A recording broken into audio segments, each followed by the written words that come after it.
On dit que les pensées n'ont pas de corps. Mais que se passe-t-il quand elles laissent des traces, visibles, palpables, indélébiles ? Cet été, prépare-toi à explorer les mécanismes cachés de l'esprit. Pas de crime apparent, juste des psychés disséqués. Pas de coupable évident, juste des secrets à exhumer. Je suis Maëva et je t'invite dans ma salle d'interrogatoire intérieure. Bienvenue dans Autopsie mentale. L'enquête commence maintenant. Aujourd'hui, nous enquêtons sur un crime commis en silence, dans l'intimité d'un quotidien qui se délite. Une disparition, mais qui n'en est pas vraiment une. Et attention, je te préviens, cette enquête va te faire disparaître avec elle. Lyon, 6 novembre 2024, 14h30. Nous rentrons dans l'appartement d'Alice Martel, 35 ans, comptable. 2 pièces, cuisine ouverte, vue sur cour, tout semble normal, à première vue. Un mug traîne dans l'évier, une assiette sale, un canapé défoncé avec un oreiller et une couverture froissée. Des livres de développement personnel un peu éparpillés partout sur la table basse, comme « Apprendre à dire non »,« Sortir de la dépendance affective » ou encore « Les pervers narcissiques ». Mais voilà ce qui m'intrigue. Alice n'a pas disparu. Alice va bien, elle travaille, elle sort, elle a repris sa vie. Alors pourquoi son entourage nous a-t-il contactés ? Pourquoi ses proches parlent-ils d'une personnalité qui s'efface, d'une femme qui n'existe plus ? Et c'est en fouillant son téléphone qu'on retrouve ceci, des notes vocales, un journal audio, 8 mois d'enregistrement, 127 fichiers audio, la chronique d'une disparition vue de l'intérieur. Suspect numéro 1, Guillaume Martel, 36 ans, frère d'Alice. Récemment divorcé, sans domicile fixe, a vécu chez sa sœur de janvier à septembre 2024. Profil psychologique, dépendant affectif en situation de détresse. Antécédent, fuite face aux responsabilités émotionnelles. Mais attention, dans cette affaire, la frontière entre victime et coupable va se brouiller, car parfois, on tue quelqu'un en le laissant nous sauver. Janvier 2024, Guillaume s'installe chez sa sœur. Les premiers enregistrements révèlent une Alice qui est plutôt heureuse. 5 janvier 2024. Bon, alors je commence ce truc parce que Guillaume arrive demain et...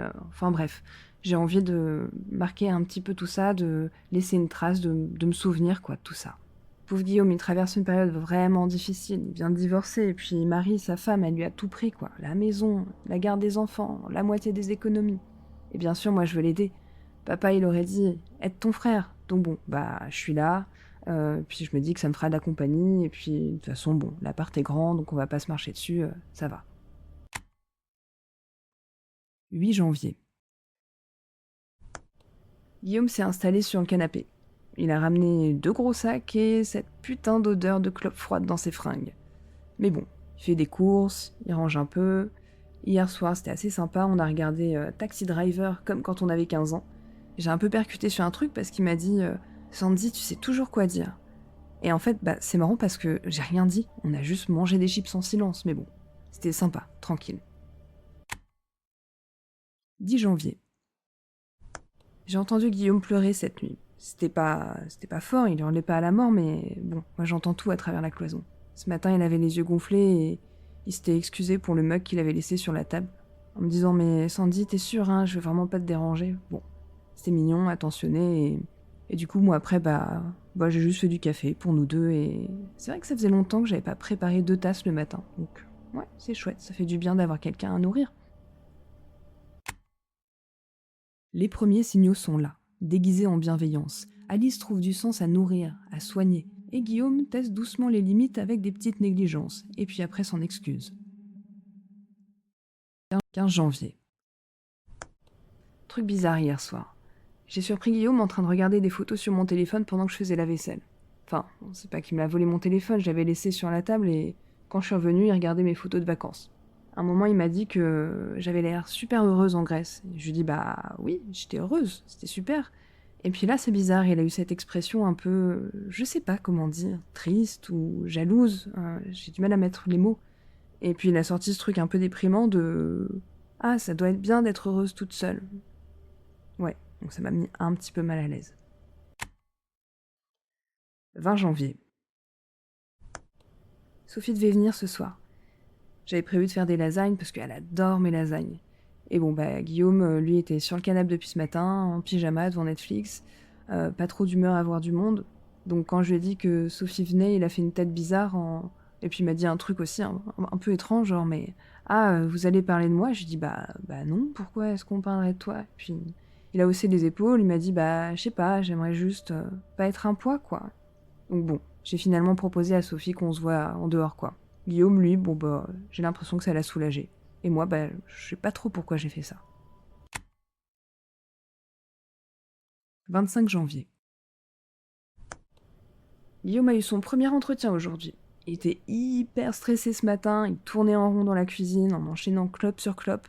Donc bon, en voyant qu'il était super mal, moi j'ai pris un RTT pour rester avec lui, pour le rassurer un petit peu, et puis il avait l'air super reconnaissant puisqu'il m'a dit « Ah Sandy, mais je sais pas ce que je ferais sans toi ».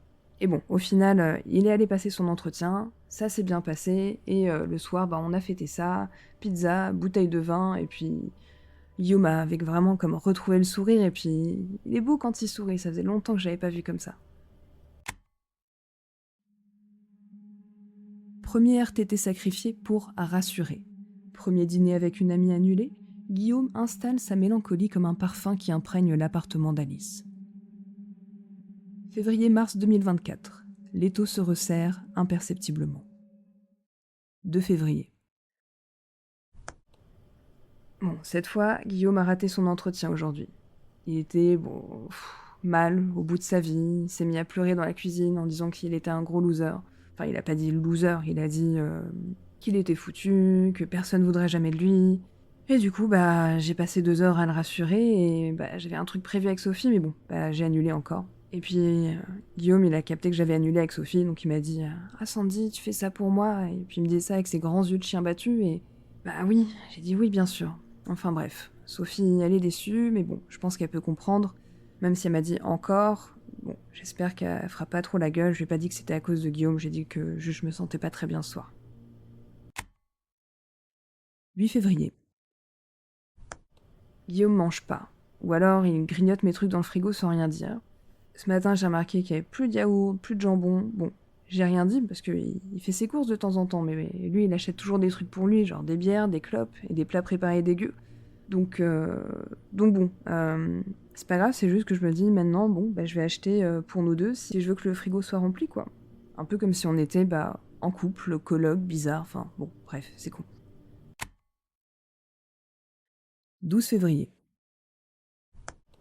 Super nouvelle, Guillaume a trouvé du taf. Enfin bon, c'est un CDD de 3 mois, mais bon, il était super content, trop excité. C'est dans la compta, c'est pas ce qui l'excite le plus, mais bon, c'est déjà super bien de repartir là-dessus. Donc là, on a sabré le champagne, il me restait une bouteille depuis Noël. Et puis Guillaume, il m'a pris très fort dans ses bras, il m'a dit « Ah, sans toi, j'y serais jamais arrivé. » C'était beau, c'était puissant, et je sentais son cœur battre contre le mien. Et ça m'a un petit peu troublée quand même, mais on est peut-être resté comme ça, 10 secondes, mais genre peut-être 10 secondes de trop, quoi. Et quand on s'est lâché, ouais, c'était un peu gênant, quoi, un petit peu too much. 18 février. Bon, aujourd'hui, j'ai avancé 2000 balles à Guillaume pour son avocat. C'était mes économies pour l'Italie. Il était super gêné, il arrêtait pas de me dire mais comment je vais te rembourser. Et puis moi, un peu con, je lui disais quand tu pourras, t'inquiète pas. Et puis encore une fois, il m'a pris dans ses bras, il m'a serré fort, très fort. Et là, ce qui m'a surpris, c'est que j'ai senti ses côtes à travers sa chemise. Et du coup, je me demande ce qu'il mange. Et en fait, pas grand-chose. Alors que moi, c'est tout l'inverse. Moi, je bouffe 2 fois plus depuis qu'il est là. J'ai pris 3 kilos. Mais bon. 25 février. Bon, Guillaume a perdu son taf, la période d'essai pas validée, il m'a dit que son chef l'aimait pas, qu'il sentait la jalousie, la rivalité ou je sais pas trop quoi. Moi je pense juste qu'il arrivait surtout en retard le matin, et du coup il est à la maison. Hier il a dormi jusqu'à 11h, et puis quand j'ai juste fait remarquer un peu que il était déjà 11h quoi, il m'a dit tu me surveilles maintenant? Je dis non, mais en fait si, je me rends compte que je surveille, que je compte ses bières dans le frigo, que je vérifie s'il cherche du boulot sur son ordi, ouais, je le flique un peu quoi, je suis devenue, je sais pas, sa mère, sa femme, sa gardienne, un truc dans le genre. 5 mars. Bon, Sophie m'appelle plus. Je comprends, hein, ça fait 3 fois que j'annule nos trucs. Et hier, je l'ai croisée chez Monop et elle m'a redit Bah Alice, on ne voit plus. Et vu que Guillaume m'attendait dans la voiture, j'ai un peu bredouillé un truc, genre oui, je suis désolée, j'ai plein de trucs à faire en ce moment. Et après, je retourne avec Guillaume et lui il me dit Bah on dirait qu'elle comprend pas qu'on est proche, ta copine. Proche. Ouais, on était déjà proches avant, mais là, je sais pas ce que c'est. Pourquoi il dit on? Je sais pas, il pense qu'on est un couple ou quoi, c'est bizarre. 12 mars. Guillaume m'a fait une de ses scènes hier. J'avais osé demander quand il comptait vraiment chercher du boulot, et puis là, bon, bah, il a pété un plomb. Il m'a dit Mais Sandy, tu me mets la pression, tu crois que c'est facile pour moi, tu crois que j'ai envie d'être là? Ouais, c'était un peu dur. Du coup, bah, j'ai pleuré comme une conne. Il est venu s'excuser, il m'a dit qu'il était désolé, qu'il était stressé, que ça lui faisait péter un câble, et puis bon, après on s'est pris dans les bras, il m'a fait un câlin, long, très long. Puis il m'a dit Pardonne-moi Sandy, mais tu sais, tu es tout ce que j'ai. Ouais, tout ce qu'il a. Putain. 15 mars. J'ai essayé de dire non aujourd'hui. Bon, c'était un gros échec.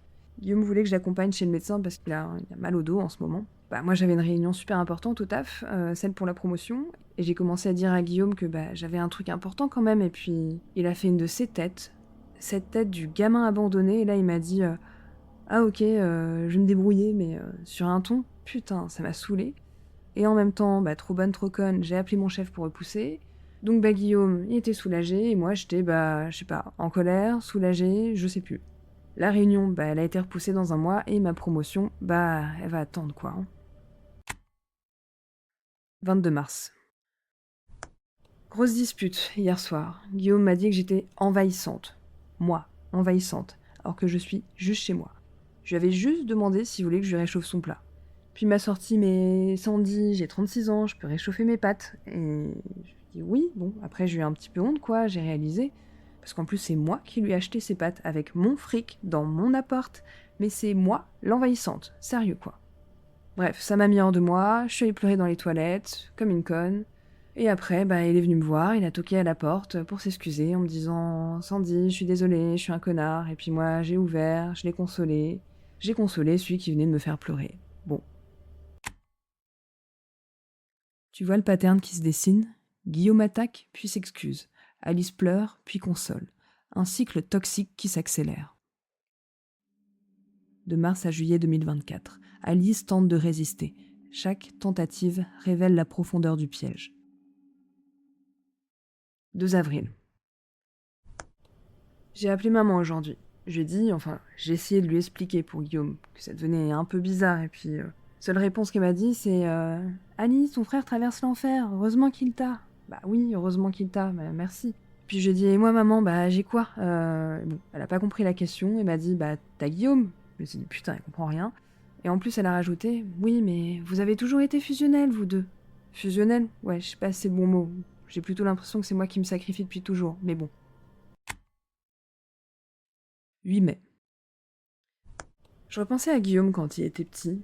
C'est vrai qu'il pleurait tout le temps. Et ma mère, elle me disait tout le temps, bah, allez Alice, occupe-toi de ton frère. Moi j'avais 8 ans, lui il en avait 6, et déjà, bah, je le consolais. Déjà, il prenait toute la place de mes chagrins, tu vois. Et quand papa rentrait le soir un petit peu bourré et qu'il gueulait, bah Guillaume il venait dans mon lit. Et moi, bah, je le rassurais au lieu d'avoir peur.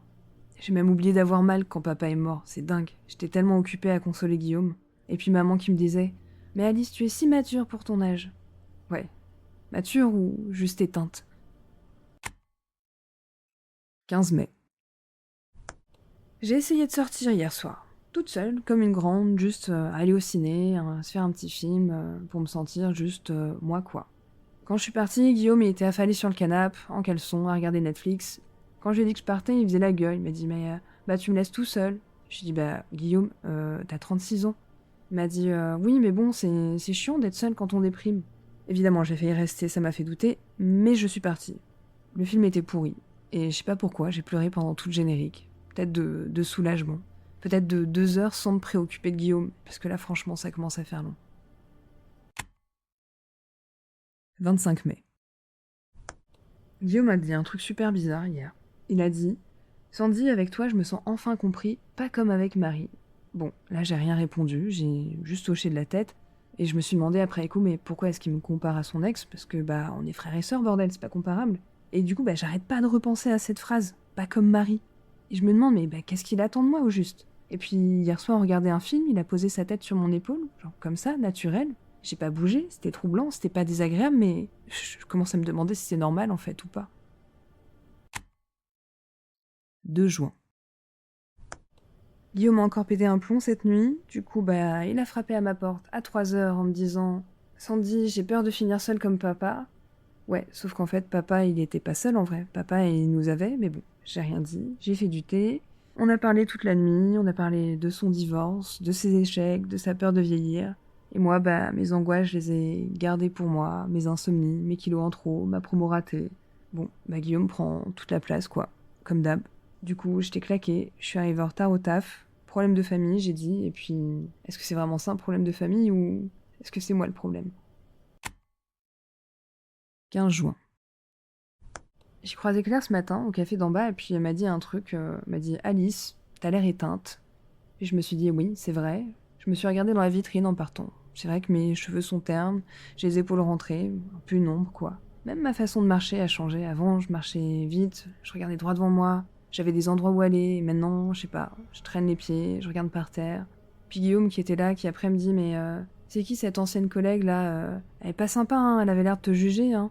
Je dis oui, peut-être, je sais pas, ça me dérange que j'ai des interactions ou quoi. Je commence à être fatiguée là.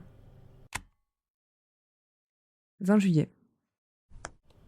Tentative de parler de mes projets, mon voyage, reprendre la poterie. Et bon, Guillaume, il avait l'air très songeur. Il m'a dit, mais oui, tu as ta vie, Sandy. C'est juste que t'es la seule personne qui me comprenne vraiment. Et cette phrase, mais j'en peux plus. Encore, c'est comme un piège qui se referme quand il me dit la seule, donc l'irremplaçable, donc coincé quoi. Puis il a ajouté, j'ai peur que si tu reprends ta vie, tu m'oublies. Qu'est-ce que je devais répondre à ça? Comment on dit j'ai envie de t'oublier à son frère qui souffre? 1er août. Guillaume était chez un pote aujourd'hui.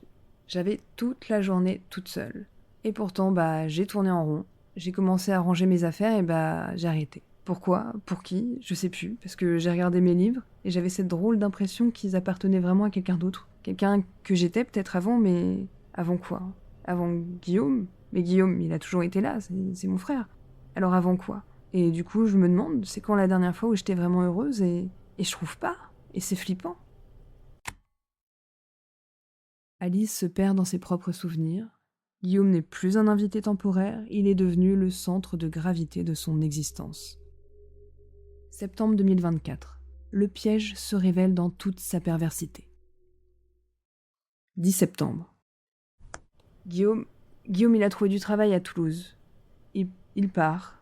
Il devait partir la semaine prochaine, mais hier soir, il m'a sorti un truc. Il m'a dit Hey Sandy, si tu venais avec moi, on pourrait vivre ensemble là-bas. Vivre ensemble. Pas habiter par nécessité. C'est pas ça qu'il a dit. Il a dit vivre, ensemble, par choix, comme un couple. J'ai dit que j'allais réfléchir, mais j'ai senti une sensation très désagréable, ma gorge qui s'est serrée. Et ben non, j'ai pas envie, enfin, j'ai peur de partir ou peur de... Je sais pas. Puis il insistait en plus en me disant, mais tu pourrais trouver du boulot là-bas, on pourrait prendre un appart, on serait bien tous les deux. Tous les deux. Mais tous les deux comment quoi, Guillaume, tu penses à quoi? 11 septembre. J'ai pas dormi. Je tourne en rond dans l'appart en imaginant quoi? Déménager, quitter mon taf, mes amis, enfin les amis qui me restent, pour faire quoi? Jouer à la femme de Guillaume, sa sœur épouse? Je sais que c'est dégueulasse hein, de penser comme ça, mais c'est ce que j'ai ressenti. Il y a quelque chose de pas sain, je trouve, dans cette proposition. Ou alors c'est moi qui me fais un film et qui suis malsaine de voir le mal partout. 12 septembre. Bon, j'ai dit non pour Toulouse. Guillaume, il m'a juste dit, bah, je comprends Sandy, mais ses yeux, oh putain, ses yeux. Comme un gamin qu'on abandonne, quoi. Puis il a ajouté, j'espérais juste qu'on pourrait continuer. Continuer quoi? À faire semblant d'être un couple. J'ai failli dire oui en plus, hein. Putain, j'ai failli dire oui. Mais moi, ma vie, elle est là. Enfin, ce qu'il en reste.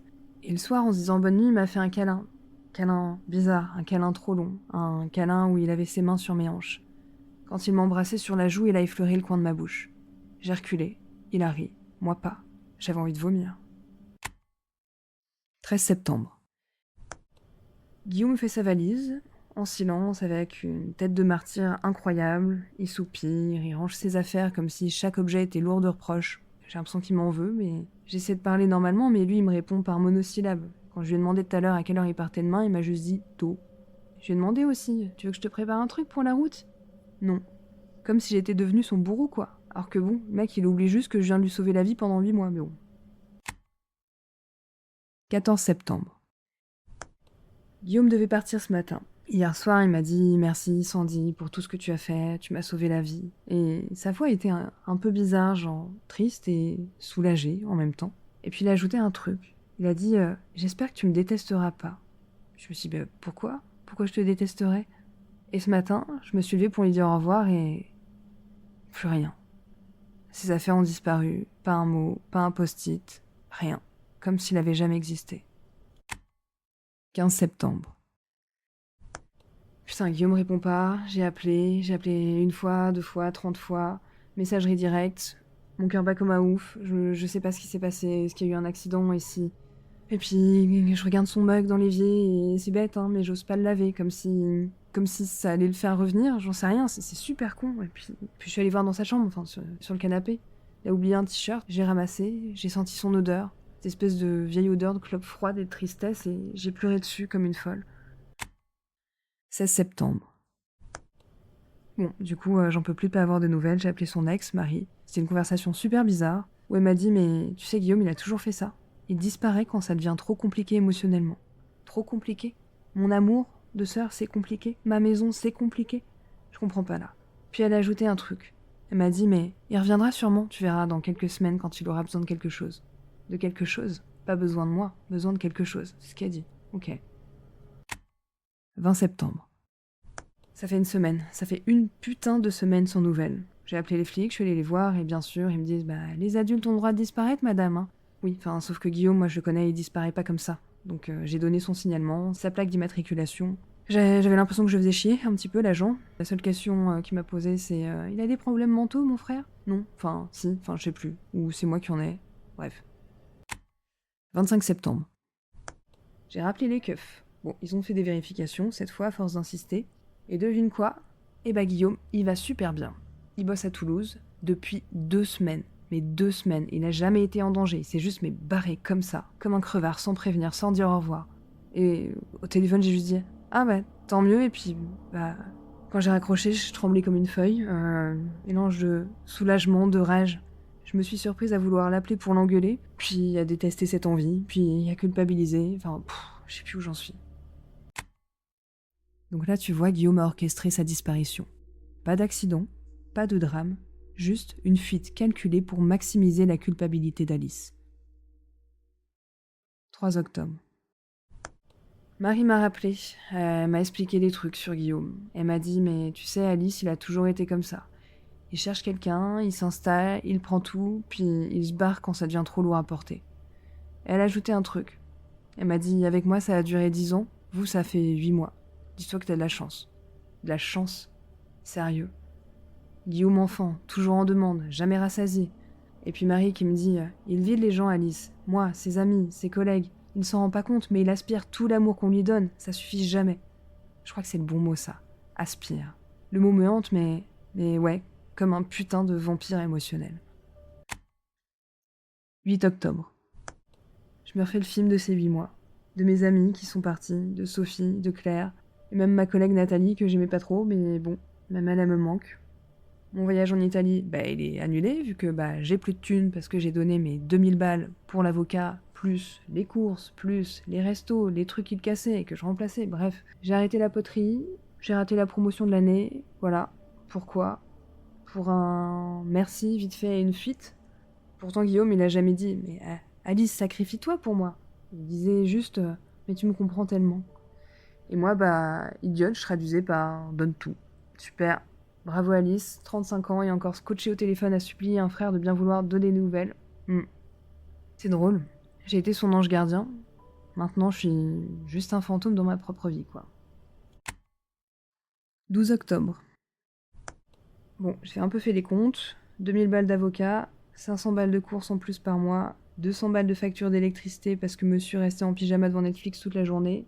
les restos pour fêter ses entretiens ratés, les cadeaux pour lui remonter le moral, au total, 4300 €. 4300 € pour 8 mois d'effacement. Ouais, je me demande combien ça fait à l'heure. Et en plus, le pire, c'est que j'ai l'impression que c'est moi qui l'ai chassé. Comme si c'était moi l'égoïste dans l'histoire. 15 octobre. J'ai essayé de reprendre la poterie. Quand je me suis inscrite, mes mains tremblaient encore. Comme si j'avais peur. Peur de quoi? Je sais pas. De prendre du temps pour moi. Peur d'exister sans sauver quelqu'un. Et oui, la prof a bien remarqué que ça faisait des mois que j'étais pas là. Elle m'a dit, bah oui, ça fait longtemps. Bah ouais, 8 mois. 8 putains de mois à vivre pour quelqu'un d'autre, quoi. À respirer pour quelqu'un d'autre, à manger pour quelqu'un d'autre. Et quand je suis rentrée encore ce soir, l'appart était encore vide et silencieux. J'avais envie de péter des trucs. Et son mug. C'est con, mais son putain de mug, je l'ai toujours pas lavé. 20 octobre. Guillaume m'a envoyé un message hier. J'espère que tu vas bien, Sandy. Tu me manques. J'ai rencontré des collègues sympas ici. Ouais, le mec refait sa vie. Tranquille. New job, new friends, new Sandy, sûrement. Et moi, moi je ramasse les morceaux de ma vie. Je ramasse les morceaux qu'il a laissés après son passage. Comme un gros tsunami émotionnel que je me suis pris en pleine face, qui a tout détruit. Et le tsunami, lui, il repart tranquillement vers d'autres côtes. Tu me manques. Ouais, mais même pas assez pour qu'il m'appelle, juste pour m'envoyer un petit message à la con. Pas pour s'excuser, juste pour que je culpabilise en lui en vouloir, peut-être. Ouais. 25 octobre. J'ai recroisé Sophie au supermarché. Tu sais, Sophie, celle qui m'avait dit que j'avais l'air éteinte la dernière fois. Là, cette fois, elle m'a dit, t'as l'air différente, t'as l'air plus présente. Présente. Bah oui, j'étais devenue complètement absente. Fantôme, chez moi, satellite de Guillaume. Puis là, elle m'a dit, j'ai cru que t'étais tombée amoureuse et c'est pour ça que je te voyais plus et que ça allait pas et tout. Amoureuse? Sérieux, amoureuse de mon frère? Mais putain, c'est sale quoi. Qu'est-ce que j'aimais chez Guillaume en vrai? Est-ce que c'est lui ou c'est le fait qu'il ait besoin de moi? Guillaume a posté une photo sur Facebook. Il sourit, il est bien entouré, avec de jolies nouvelles têtes, il a l'air léger, libre, comme si ces 8 mois n'avaient jamais existé. Et en regardant cette photo, je me demande, c'est laquelle la prochaine Sandy là-dedans? C'est laquelle qui va s'effacer pour qu'il existe? Tu vois, Guillaume a repris sa vie comme si rien ne s'était passé. Et Alice, elle ramasse les débris de la sienne. Le déséquilibre est total. 5 novembre.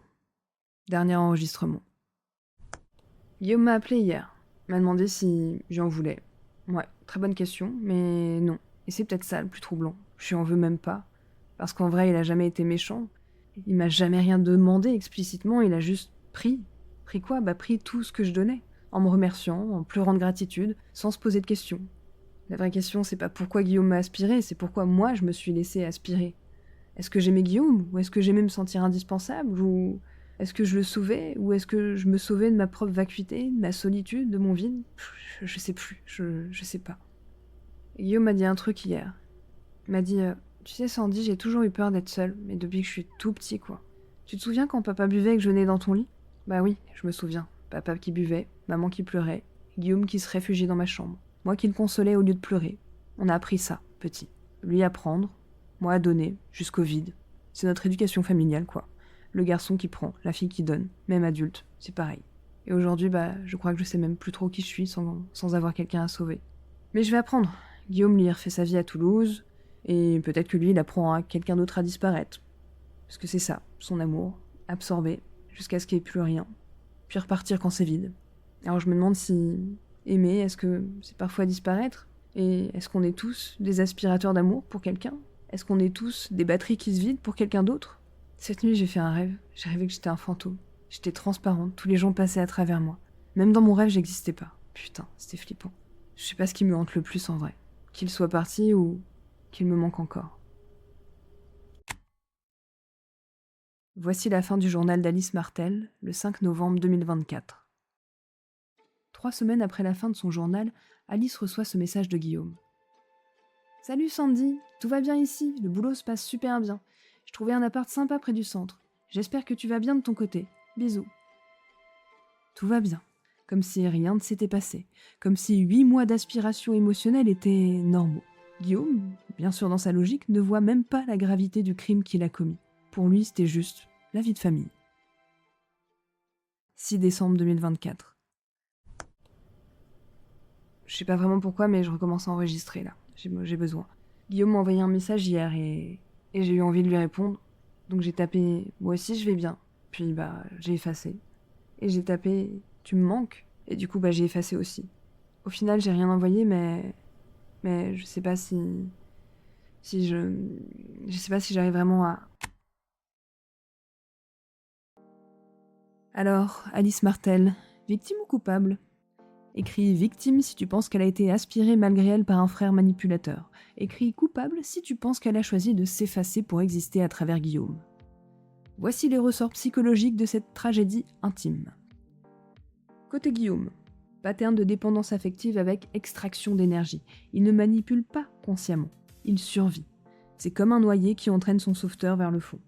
Son mécanisme, créer la dépendance par la gratitude, maintenir par la culpabilité et fuir quand la source se tarit. Et lui ne fait que reproduire son schéma familial bien connu, l'homme qui prend, appris dès l'enfance. Côté Alice, un bon syndrome du sauveur avec addiction à l'indispensabilité. Elle ne subit pas, elle nourrit. Sa propre vacuité existentielle se comble en devenant vitale pour quelqu'un d'autre. Son mécanisme, se vider pour exister. Et elle aussi, elle reproduit son conditionnement, le rôle de la femme qui donne, assigné depuis son enfance. Le piège familial. Parce que oui, leur dynamique, elle vient de loin. Papa alcoolique, maman absente émotionnellement. Guillaume fuit dans les bras d'Alice, Alice console au lieu de vivre. 30 ans plus tard, c'est le même pattern, l'histoire familiale qui se répète. Dernier ressort, la perversité du système. Chacun obtient ce qu'il cherche inconsciemment. Guillaume trouve quelqu'un qui donne tout, Alice trouve quelqu'un qui a besoin de tout. Un contrat non dit jusqu'à l'épuisement total. Et si elle l'avait laissé s'installer, parce qu'elle avait besoin qu'il reste, et si c'est son vide à elle qui l'avait invité à entrer? Encore une fois, dans cette histoire, il n'y a ni monstre ni martyr, en fait. Il y a juste deux personnes qui s'aiment mal, et qui s'abîment en croyant se réparer. Deux orphelins affectifs qui rejouent leur trauma d'enfance. La vraie question n'est pas qui a tort, c'est plutôt comment sortir de ces patterns familiaux toxiques, comment aimer sans se vider ni vider l'autre. Et c'est pas si évident. Si cette histoire résonne douloureusement avec votre vécu, sachez que des ressources existent. Je vous mets tous les liens et numéros dans la description de l'épisode. Et si ça te dit d'aller plus loin et de recevoir des outils concrets pour déjouer les schémas de codépendance ou apprendre à reconnaître les formes d'aspiration émotionnelle, je t'ai préparé une grille complète qui est dans ma newsletter. Tu peux t'y abonner via le lien dans la description. La codépendance, ce n'est pas une fatalité. Et demander de l'aide, ce n'est pas une faiblesse. C'est reprendre le contrôle de ta propre vie. Prochain épisode, quand la générosité devient un crime et l'égoïsme une nécessité vitale. C'était Autopsie mentale pour voir clair dans l'amour qui aspire.